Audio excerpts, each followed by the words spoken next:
Hello, everybody, and welcome back. So, before we jump into the material, let's talk about a few disclaimers. I want you to pay special attention to what we're getting ready to talk about because it could save you some trouble in the long run.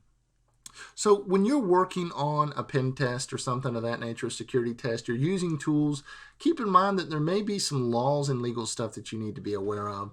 So, in order to keep yourself out of jail, always make sure that you're doing work with permission explicitly, that there's no room for kind of gray area, that you're doing everything within a kind of a scope of service or scope of work, and that, that's protecting yourself.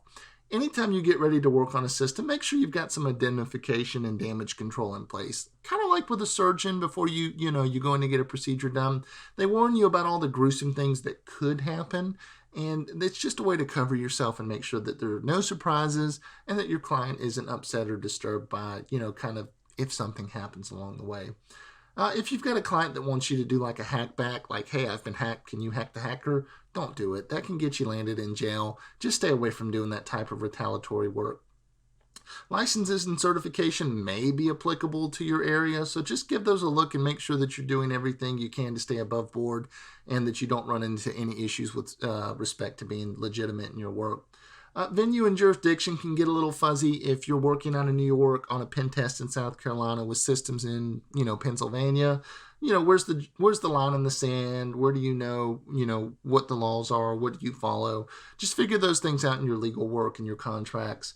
Privacy issues: if you gain access to sensitive information such as PII, which is personally identifiable information, or some type of confidential data, what do you do? How do you react? How do you report that, etc.? Who owns your reports and information is a big part of any contract and work that you do. And duty to warn, that should be defined in a contract with respect to how do you report a breach? Do you have an obligation to report a breach? Etc. So just make sure that you're above board in anything that you're doing and that you're using these tools responsibly. Ultimately, what we're trying to do here is we're trying to stay out of jail because I for one, I don't like jail. I don't think jail is fun. I don't think it's anything that anybody wants to do.